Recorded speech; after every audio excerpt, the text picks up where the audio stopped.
Boa noite, pessoal. Começando mais uma live, nosso espaço virtual do Centro Espírita Naim Montes de Castro, nosso celeiro de luz. Que Jesus nos abençoe e que toda a família cristã, aquela família que frequenta, já em outro plano, né, os espíritos imortais que frequentam a casa de seu Pedro e Dona Nair, possam estar também conosco, nos nossos lares, nos abençoando. Esse é o momento em que nos conectamos a essa espiritualidade, tanto nos ajuda, tanto nos acolhe e tanto nos abençoa. Espero que estejam todos muito bem. Já estou vendo aqui que temos algumas movimentações, pessoas dando boa noite. E eu vou dar aquela olhadinha para falar com cada um de vocês.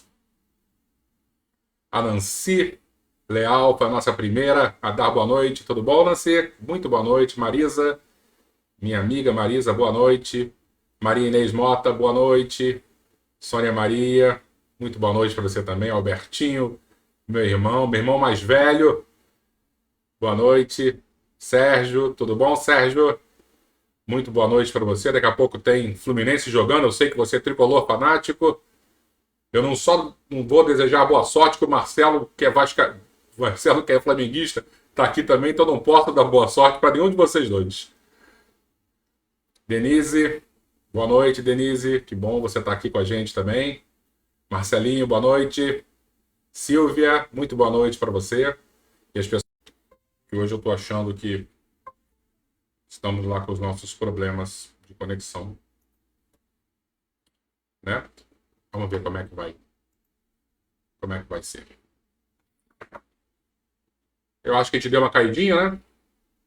A internet hoje não tá lá essas coisas, ainda mais que tem jogo no Maracanã e muita gente pode estar assistindo pela internet. Eu não sei se o tráfego de dados e o tráfego de dados fica mais complicado, mas demos aquela caidinha. Aninha, boa noite. Tô vendo você aqui também. Eu dei boa noite para muita gente, mas a gente estava fora do ar. Eu não sei se vocês receberam, mas sintam-se todos abraçados, todos muito queridos. E chegou a hora da gente iniciar a nossa live. Maria Terezinha Moreira Salles chegando aí, boa noite. Ô, Socorro, manda um grande abraço pro Carlos, tá? Gosto muito do casal. Fiquem com Deus, sempre oro por vocês, tá bom? E hoje nós vamos iniciar um capítulo novo, que é a Igreja e a Invasão dos Bárbaros. Tá? O capítulo 16 do livro A Caminho da Luz, psicografado por Chico Xavier e ditado pelo Espírito Emmanuel. E quem está acompanhando desde o início vê que o livro é um apanhado de fatos históricos, mas com uma visão espiritual dessa nossa história, né? Que muitas das vezes parece que a história é nossa, mas a história não é somente nossa. Existe um protagonista, que é Jesus, e ele que é o maestro dessa orquestra. Nós, como músicos, somos muito complicados, mas temos um grande maestro que vai tentando reger essa bagunça que somos nós nessa orquestra. E hoje, então, como aqui já está escrito, vamos falar sobre a igreja e a invasão dos bárbaros. Antes, vamos dar uma recapitulada, porque semana passada tivemos muitas informações e vai ser importante a gente fazer uma breve revisãozinha, né? E começando, a gente sai sempre para a pergunta: por que a invasão dos bárbaros é tão importante e é motivo de um capítulo só para ela, né? Junto da igreja. Porque quando a gente pega a trajetória da humanidade, antes de ser inventada a escrita, nós tínhamos a pré-história. Então, desde o princípio do planeta, até mais ou menos assim 6.000 anos atrás, existia a pré-história. Quando inventaram a escrita e começaram a escrever, aí sim a gente contabiliza como história, tá? Porque temos agora textos que contam o que acontecia, o que aconteceu no passado. E desde a invenção da escrita até o período da queda do Império Romano, a era é conhecida como a Idade Antiga. Quando Roma cai, o Império Romano acaba, inicia a Idade Média.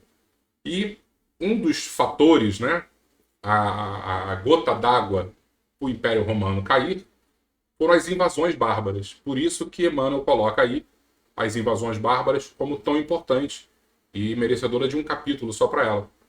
Porque justamente a gente sai da Idade Antiga e inicia a Idade Média. Roma foi tão importante, e a gente já viu através de Emmanuel essa importância espiritual, a missão que Roma tinha de educar os outros povos, né? Eles foram tão importantes que quando existe a queda desse império, muda uma era aqui no nosso planeta. Tá bom? Então é mais ou menos isso.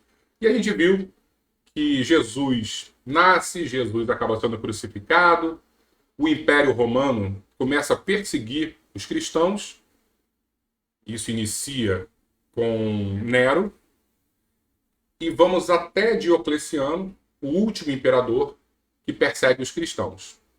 E a perseguição da era do Diocleciano foi muito, muito voraz. E vocês vão lembrar que semana passada colocamos um videozinho, hoje eu peguei só a imagem, que Diocleciano ele divide o Império Romano em 4 partes, chamadas de tetrarquias, e foram 4 imperadores, tá, que tomavam conta desses pedaços de terra aí, que tem amarelo, verde, rosa e roxo, se eu não me engano. Eu não sou daltônico não, mas eu não conheço muito as cores. Né? Em falar e não conhecer as cores, que é uma característica do sexo masculino, meus parabéns às mulheres pelo dia de hoje, tá bom? Já estava até esquecendo. Vocês são muito importantes em nossas vidas. E nós temos, então, esses 4 territórios que Roma acabou se dividindo. Diocleciano acaba saindo do circuito e surge um novo imperador chamado Constantino. Constantino foi muito importante para o cristianismo, por quê? Porque ele acaba se convertendo, ele não converte Roma ainda, mas ele se converte e cria, no ano 313, uma lei chamada Edito de Milão, onde acabavam as perseguições aos cristãos. Então foi muito importante neste momento, porque os cristãos eram perseguidos e eles podiam, a partir deste ano 313 depois de Cristo, lógico, podiam cultuar Jesus, fazer suas orações. Acabou a perseguição. Uma coisa importante que Constantino fez também foi pegar uma cidadezinha lá do Oriente, que era uma antiga colônia grega, chamada Bizâncio, e transformar num grande centro católico. Essa Bizâncio acaba se chamando Constantinopla, justamente pelo nome de Constantino. Tá? E era um lugar extremamente seguro, muito mais seguro até que Roma, a capital do Império, porque Roma já estava sofrendo muitas invasões, as coisas já não estavam mais tranquilas nesta cidade que a gente chama de Cidade Eterna. Hoje, Istambul, tá, é essa Constantinopla. Só para entender, dentro da... Deixa eu botar até um mapinha aqui, porque eu acho que a gente vai ver melhor. Tá? Você tem aqui à esquerda em amarelo o Império Romano do Ocidente, com capital em Roma, e em rosa o Império Romano do Oriente, com capital em Constantinopla, onde hoje é Istambul, a capital da Turquia. Mais para frente isso vai ser importante para a gente ter essa visão geográfica aí dessas 2 capitais. Além disso, Constantino também é extremamente importante porque ele começa, de uma certa maneira, a se envolver demais dentro da obra cristã. Então, existia uma ingerência, uma intromissão de um imperador romano, e quando a gente fala de imperador romano, a gente não está falando de nenhuma figura espiritualizada, né? A gente está falando de um poder mundano, E este poder mundano começou a interferir nas decisões dos bispos, né? Das pessoas que estavam realmente ligadas à religiosidade, à espiritualidade. No ano 325, tivemos uma situação muito crítica, que surgiu uma nova teoria, que chamam de arianismo. Não tem nada a ver com o arianismo de Hitler, não, tá? Isso é uma outra história, porque existia um teólogo chamado Ário, e ele dizia que Jesus não era Deus, que Jesus tinha sido criado por Deus. E uma outra corrente achava que Jesus e Deus eram consubstanciais, eram da mesma substância e foram, de uma certa forma, existiam juntos de toda a eternidade. E Ário dizia que não, que Deus havia criado Jesus. E isso gerou um problema seríssimo dentro da igreja, e Constantino arrumou um concílio de Niceia. Eu botei essa imagem para a gente ver, né? O Papa lá no fundo, mas aqui na frente da imagem está lá Constantino sentado, ouvindo no pé da orelha ali um conselho de algum grande bispo. E esse concílio,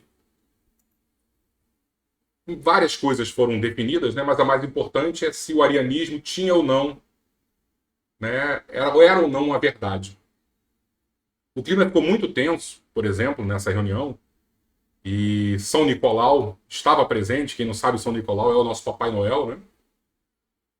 Ele estava presente e ele acabou esbofeteando Ário, porque, como eu disse, o clima estava pesado nessa reunião. E acabou que, dentro desse barraco todo, definiram que Jesus era Deus. Então, a partir do ano 325, depois do concílio de Niceia, Jesus virou Deus. Nem sempre a igreja concordou com isso, mas a partir desse momento criaram esse dogma, tá? Vai ser importante mais para frente, na leitura do livro, Emmanuel vai citar esse ponto. Eu acho que é isso. Essa é a primeira introduçãozinha. E aí agora vamos falar um pouquinho sobre a queda de Roma, tá? E depois a gente começa a leitura. O tempo vai passando, Constantino não é mais imperador, vamos ter outros imperadores. E a história nos diz, somente a história econômica, que Roma, quando decidiu, e aí eu já não lembro mais, peço ajuda dos universitários, eu não sei se foi com o imperador Adriano ou com o próprio Marco Aurélio, né, aquele imperador filósofo, estoico, né, que Roma deveria parar de se expandir. Porque, lembrando, Roma começa com um vilarejozinho, e o império vai ganhando uma proporção gigantesca, e chega um momento que ela fica dona de quase toda a região ali do Mediterrâneo. Na verdade, toda a região do Mediterrâneo. E era muita terra para administrar, e o imperador, que eu já não me recordo mais quem foi, falou assim, ó, vamos parar de crescer. E isso foi extremamente complicado. Por quê? Porque Roma precisava de novas terras, de mais escravos, para justamente gerar comida, alimento para a população.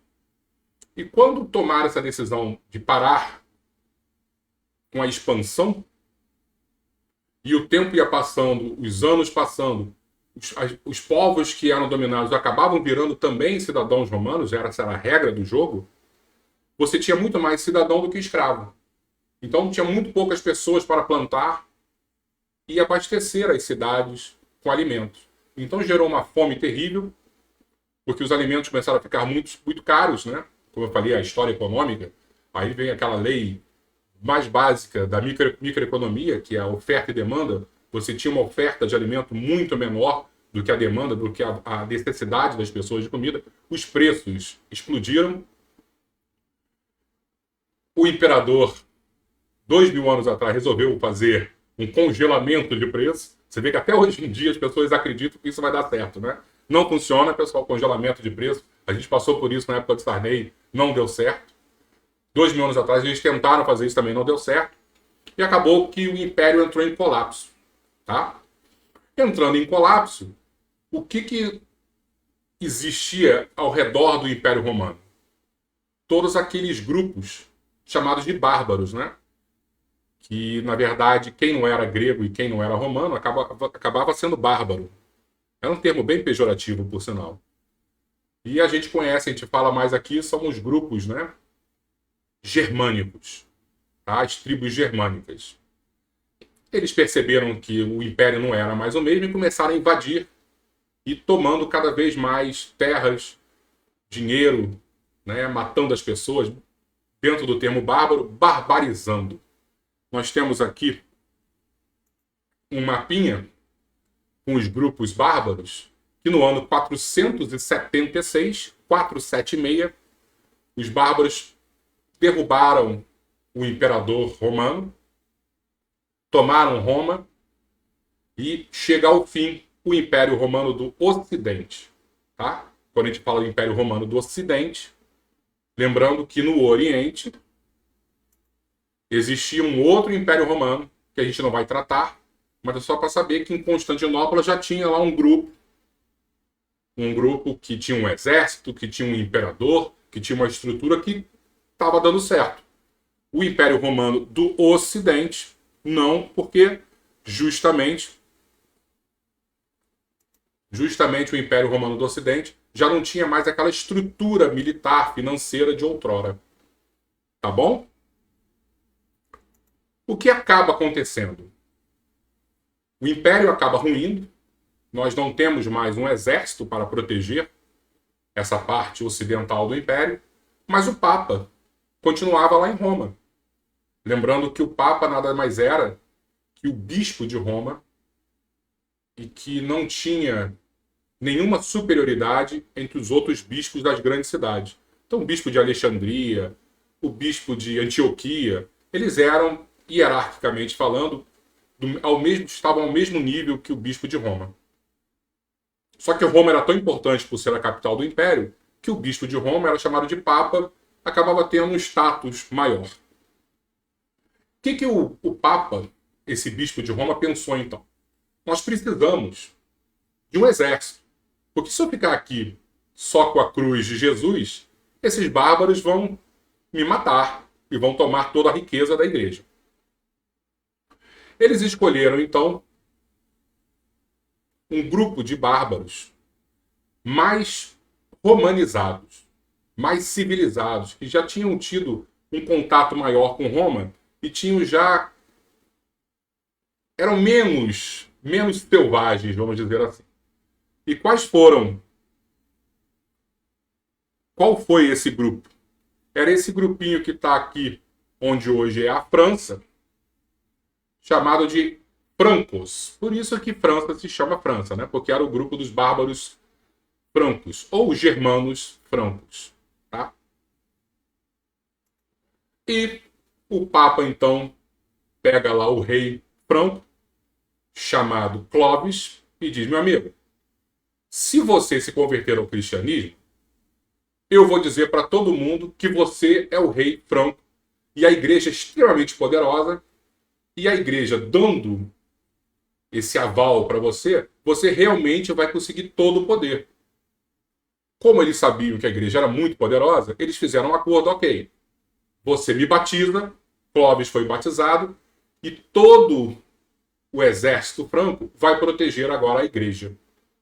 Então, a igreja acaba convertendo esse grupo germânico, conhecido como francos, ao cristianismo e ganhando em troca um grande exército. O grande problema, deixa eu tomar uma aguinha aqui.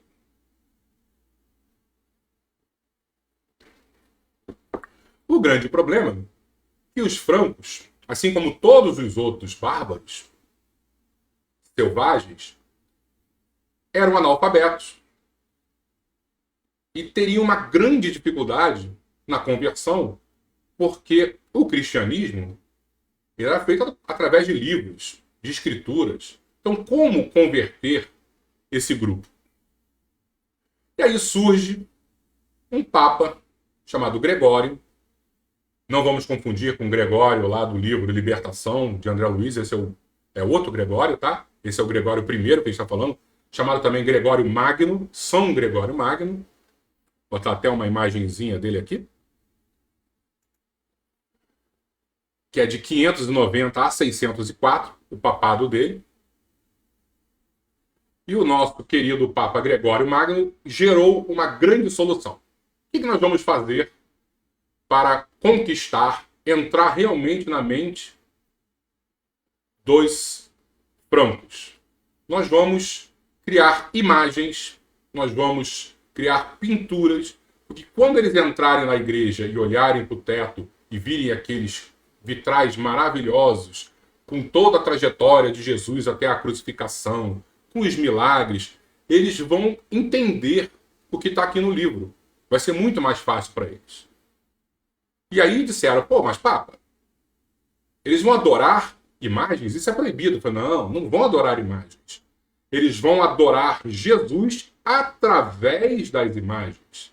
Eles não estão adorando um bezerro de ouro, como aconteceu lá com Moisés. Eles estão enxergando a história, adorando Jesus através das imagens.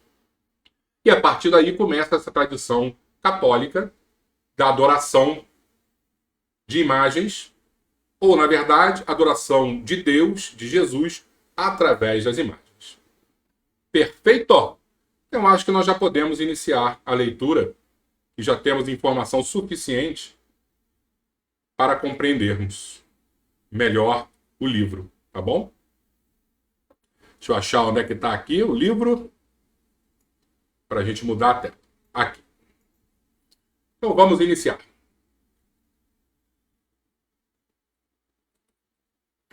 A Igreja e a invasão dos bárbaros. Vitórias do cristianismo. Constantino, no seu caminho de realizações, consegue levar a efeito a nova organização administrativa do Império, começada no governo de Diocleciano, dividindo em 4 prefeituras que foram as do Oriente, da Ilíria, da Itália e das Gálias, que por sua vez eram divididas em dioceses dirigidas, respectivamente, por prefeitos e vigários. Então, o que ele está falando? Ele está falando desse primeiro mapa aqui. Foram as 4 prefeituras, tá?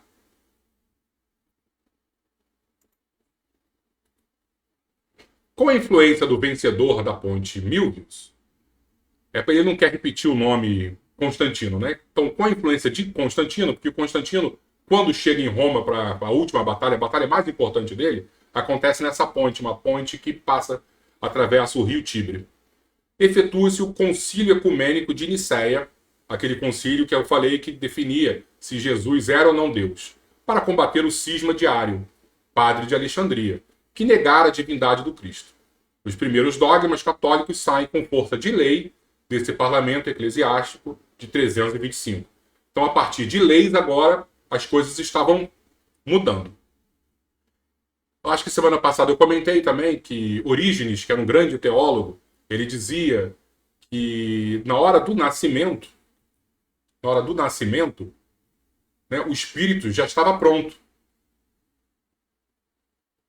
E o imperador Justiniano, num desses concílios, se eu não me engano foi o concílio de Constantinopla II, ele fala, não, para com isso. O espírito é feito na hora do nascimento da criança. Então, os imperadores, né, esses concílios, eles acabavam criando dogmas e modificando todas as ideias que os grandes teólogos tiveram no passado. Fim do reinado de Constantino, aparecem os seus filhos, que não lhe seguem as tradições. Em seguida, Juliano, sobrinho do imperador, eleva seu poder tentando restaurar os deuses antigos, em detrimento da doutrina cristã, embora compreendesse a ineficácia do seu tentame. Então, ainda houve uma tentativazinha de voltarem com os deuses romanos antigos, até que no ano 381 surge a figura de Teodósio, que declara o cristianismo religião oficial do Estado. Aí sim Roma se converte ao cristianismo, porque antes a lei era só, não podemos mais perseguir cristãos. A partir de Teodósio, sim, que Roma vira cristã, decretando simultaneamente a extinção dos derradeiros traços do politeísmo romano.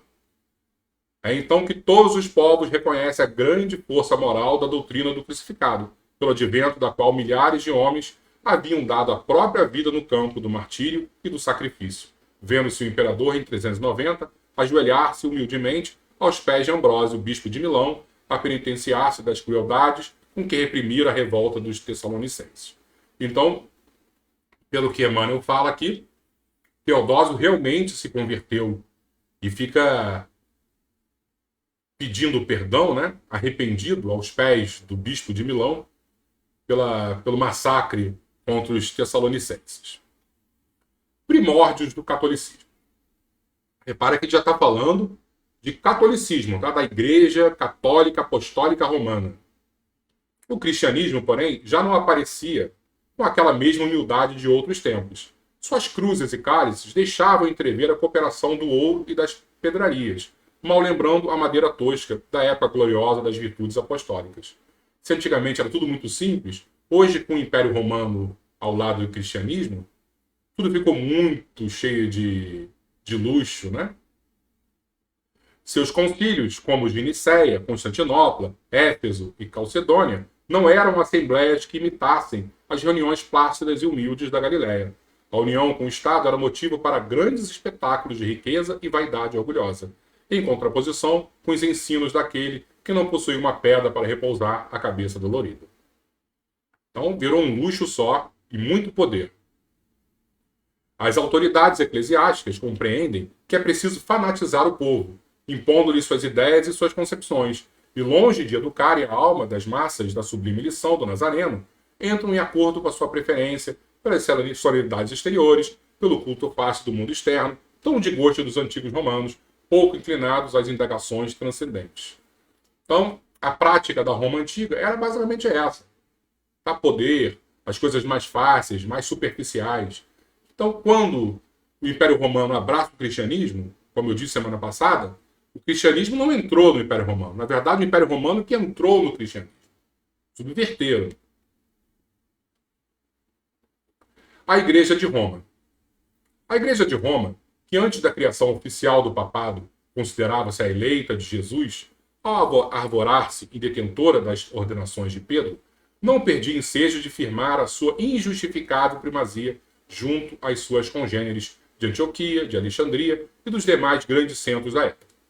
Herdando os costumes romanos e suas disposições multisseculares, procurou um acordo com as doutrinas consideradas pagãs, pela posteridade, modificando as tradições puramente cristãs, adaptando textos, improvisando novidades injustificáveis e organizando finalmente o catolicismo, sob os escombros da doutrina deturpada. Então, a Igreja de Roma, especificamente, se achava superior às demais e acabaram pegando todo a enorme quantidade de deuses, de cultos, né? E fez um quebra-cabeça lá e falou: agora isso aqui é o catolicismo, perdendo a pureza do cristianismo primitivo. Os bispos de Roma, abusando do fácil entendimento com as autoridades políticas do Estado, impunham suas inovações arbitrárias, contrariando as sublimes finalidades do ensinamento daquele que preconizara a humildade e o amor como os grandes caminhos da redenção. Então, os bispos de Roma, os papas, eles tinham um acesso muito fácil ao poder político. Então, eles conseguiam muitas manobras para alterar e alcançar objetivos. É assim que aparecem novos dogmas, novas modalidades doutrinárias, o culto dos ídolos das igrejas, as espetaculosas festas do culto externo, copiados quase todos os costumes da Roma anticristã. A gente falou aqui do Gregório Magno, Emmanuel está falando também aqui dos cultos dos ídolos das igrejas, né? A destruição do império. A fraqueza e a impenitência dos homens não lhes deixou compreender que o cristianismo fora chamado à tarefa do governo tão somente para educar o sentimento dos governantes, preparando-os para levar o esclarecimento e a fraternidade dos outros povos da terra, aos outros povos da terra, então considerados bárbaros pela cultura do império. Então, quando o império abraça o cristianismo, na verdade, esse objetivo traçado por Jesus era que esses líderes eles conseguissem se tocar o coração deles com a luz de Jesus e levarem aos demais povos bárbaros esse conhecimento, essa instrução, essa moral. Não obstante, todos os esforços em contrário dos mensageiros de Jesus, Bonifácio III cria o papado em 607, contrapondo-se a todas as disposições de humildade que deveriam reger a vida da igreja. As forças do mal, aliadas à incúria e à vaidade dos homens, haviam obtido um triunfo relativo e transitório. Então, esse parágrafo volta ao capítulo passado, onde Emmanuel diz que no ano 607, o Papa, o bispo de Roma, acaba recebendo do imperador Focas o título de bispo universal, e aí sim eles estavam agora consagrados a serem superiores aos demais bispos. Então, por exemplo, o bispo de Roma era muito superior ao bispo de Milão. Por quê? Porque ele era bispo universal, ele era representante direto de Deus. Tá? E no caso, o primeiro bispo de Roma a ter esse título de Papa ou Bispo Universal foi o Bonifácio III. Tá bom? Os gênios do espaço, todavia, a claridade soberana da misericórdia do Senhor, reúne-se no infinito. Então, os espíritos bons chegaram lá no plano espiritual e começaram a ver, olha, vai dar confusão, hein? Adotando providências novas, concernentes ao progresso dos homens. Todos os recursos haviam sido prodigalizados a Roma, a fim de que as suas expressões políticas e intelectuais se estendessem pelo orbe, abrangendo todas as gentes no mesmo amplexo de amor e de unidade.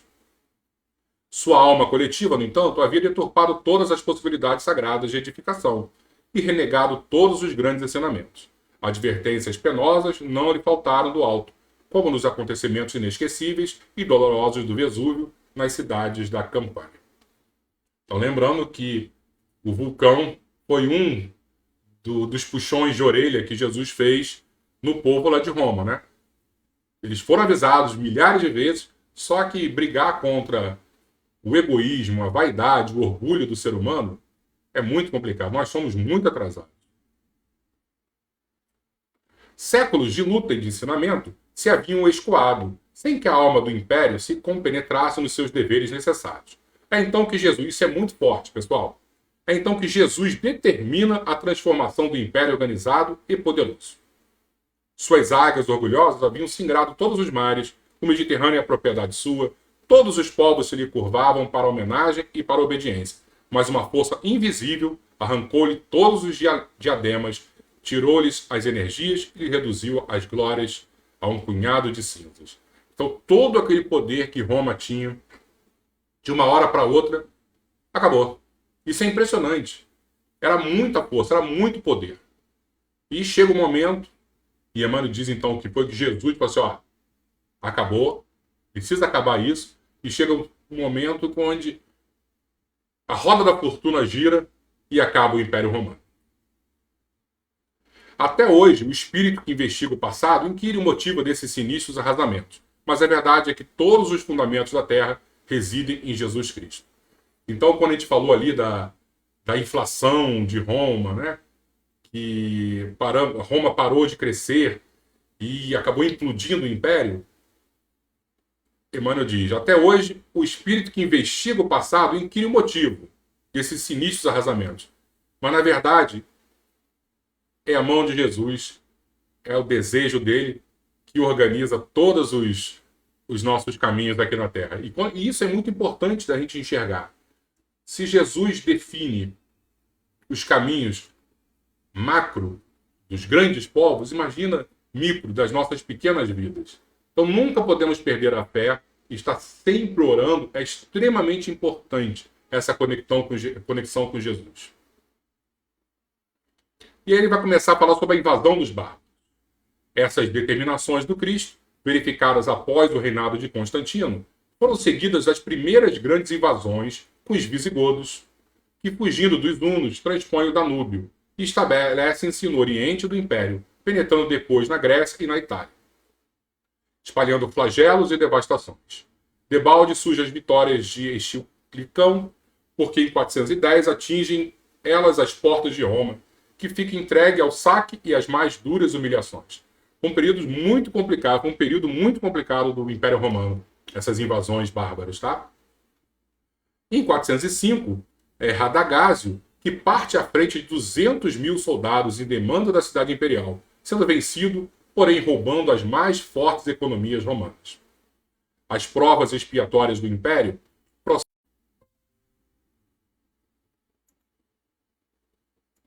A gente deu uma caidinha, né, pessoal? Eu vi aqui que a gente deu uma caidinha, então eu vou voltar rapidinho, que a minha internet não está bem hoje. Vamos lá. Na verdade, Emmanuel está lendo aqui sobre as invasões bárbaras, tá? Então a unidade imperial perde a sua tradição para sempre. Com as suas vitórias, funda Clovis. Clovis é o rei dos francos, a gente falou na introdução. Funda Clovis a monarquia dos francos. Os bretões, oprimidos pela invasão e privados do auxílio dos exércitos romanos, apelam para os saxônios que povoam o sul da Jutlândia, organizando-se posteriormente a heptarquia anglo-saxônia. Então, Emmanuel está dando um apanhado geral aqui de como foi a movimentação dos bárbaros. Deixa eu ver se... Isso, acho que nós voltamos mesmo de vez. Perfeito. O que Roma deveria fazer com a educação e o amparo perseverante, aqueles povos rudes e fortes vinham reclamar por si mesmos. Isso a gente percebe na prática, né? Quantas vezes aqui a nossa sociedade, principalmente no Rio de Janeiro, negligencia, né, a educação das crianças, né? Negligenciamos tudo. E chega um momento que isso se volta contra a sociedade. Por quê? Porque o papel nosso é a prefeitura, o governo do estado, o presidente, nós precisamos também botar a mão na massa e tentar ajudar aqui e ali. Você pega a nossa casa espírita. Quanto trabalho de evangelização, de alfabetização, de bordado, de costura com a comunidade. Isso é investimento, né, nas crianças. Se a gente não faz isso, acontece como aconteceu em Roma. Chega um momento que se sentem abandonados e vão culpar alguém. E os bárbaros culparam os romanos e invadiram, né? A grande cidade dos Césares poderia ter evitado a catástrofe do desmembramento, se levasse a sua cultura a todos os corações, em vez de haver estacionado tantos séculos à mesa farta dos prazeres e das continuadas libações. Razões da Idade Média. A queda do Império Romano determinara no mundo extraordinárias modificações. Tanto que a gente viu que quando o Império Romano caiu, termina uma era, a gente entra na Idade Média, né? Muitas almas heróicas e valorosas que se haviam purificado nas lutas depuradoras, não obstante o ambiente pantanoso dos vícios e das paixões desenfreadas, ascenderam definitivamente a planos espirituais mais elevados, apenas voltando às atmosferas do planeta para o cumprimento de enobrecedoras e santificantes missões. Então, muitos espíritos que viveram nesse período conturbado e que realmente conseguiram seguir, né, o cristianismo, a bondade, foram levados para vocês só vão voltar aqui para a Terra agora em missão. Tá bom? Uma vez, se não me engano, eu vi uma palestra do Divaldo, onde ele fala de Bezerra de Menezes. Que Bezerra de Menezes era um desses mártires do cristianismo. Né? Que ele foi tão bom, que ele, você não precisa mais voltar. Só que ele acabou apaixonado pela Terra e, se não me engano, a Terra hoje em dia está por aí nos ajudando na espiritualidade. A desorganização geral com os movimentos revolucionários dos outros povos do globo terrestre, que embalde esperam socorro moral do governo dos imperadores, originaram um longo estacionamento dos processos evolutivos.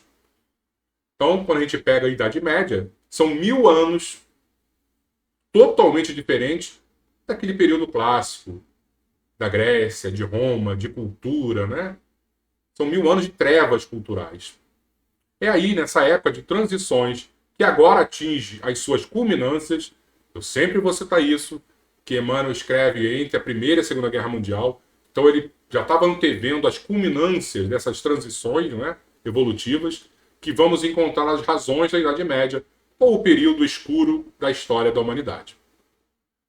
Só esse ascendente místico da civilização pôde explicar o porquê das organizações feudais depois de tão grandes conquistas da mentalidade humana, nos grandes problemas da unidade e da centralização política do mundo.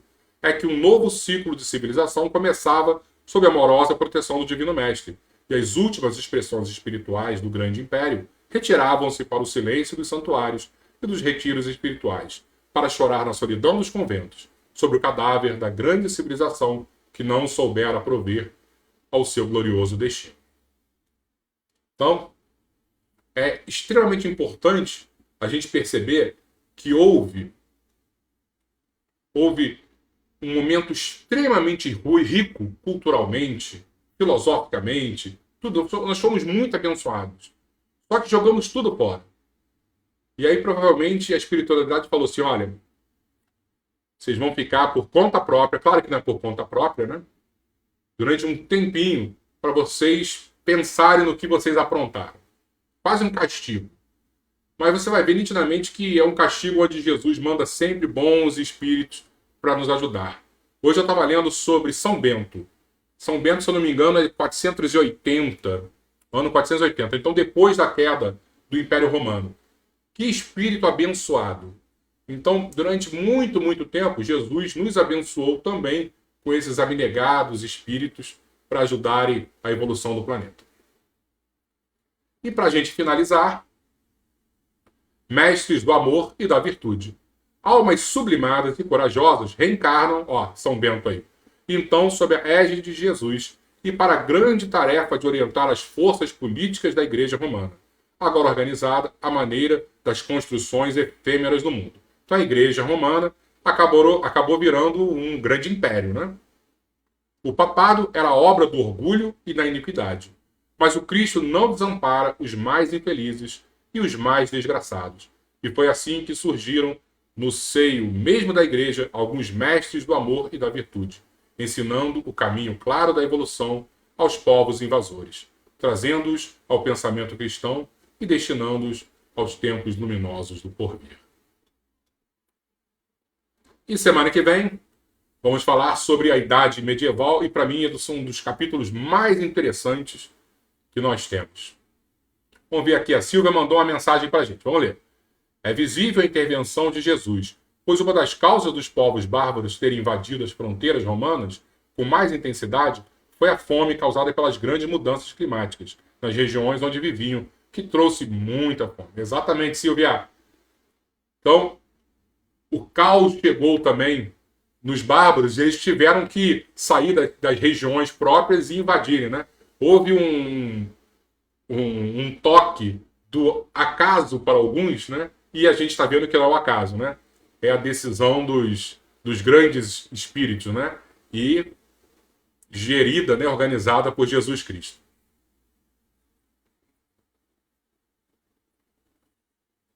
E semana que vem, então, vamos falar sobre a Idade Medieval. Como eu estava dizendo, é um dos capítulos que eu acho mais interessantes. Chegamos ao fim de mais um capítulo. Beber uma aguinha que eu falei demais.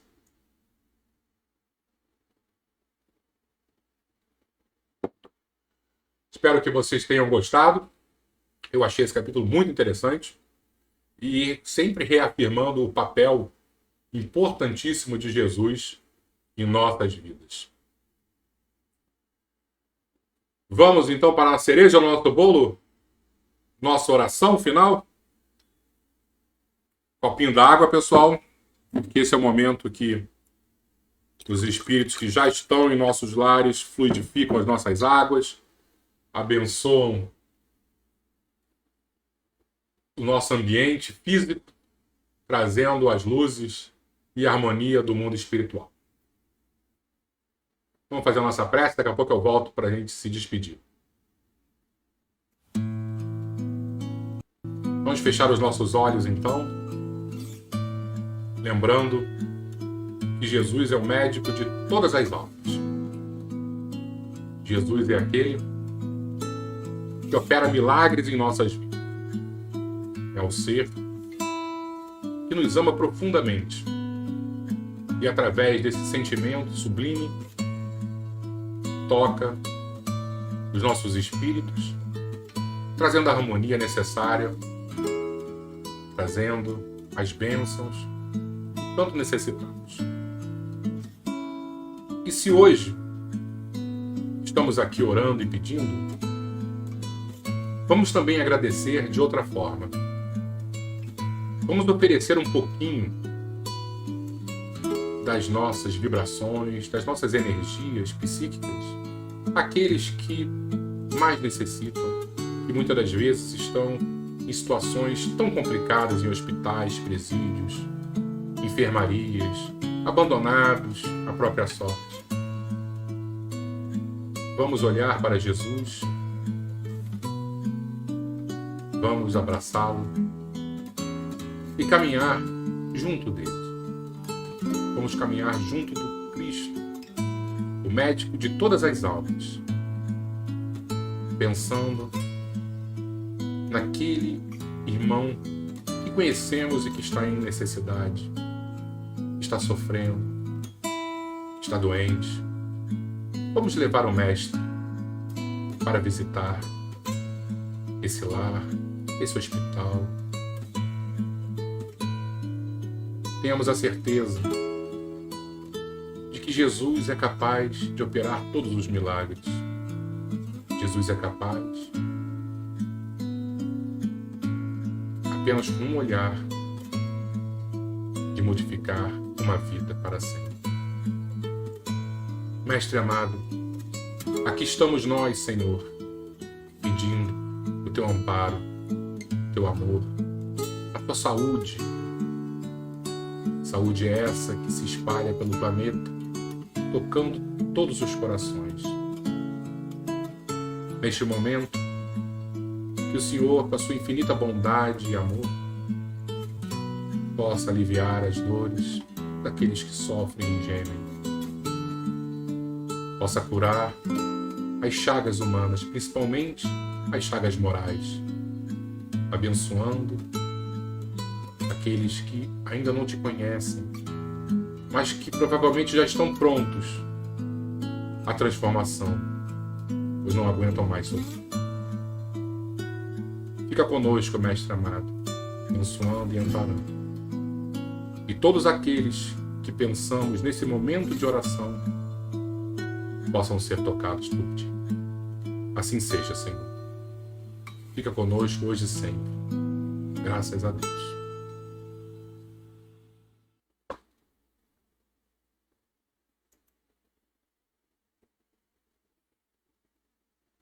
Muito obrigado, pessoal. Espero que vocês tenham levado Jesus a lugares assim, às vezes até distantes, mas com a certeza, com a fé de que Ele não tem nenhum tipo de dificuldade para alcançar esses corações. Que Jesus, nosso Mestre, nos abençoe e que fiquemos com Ele. Muito obrigado a todos. Beber minha aguinha aqui.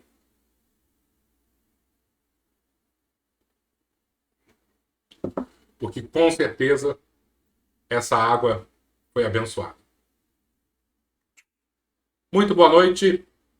Fiquemos com Jesus e até semana que vem, se Deus quiser.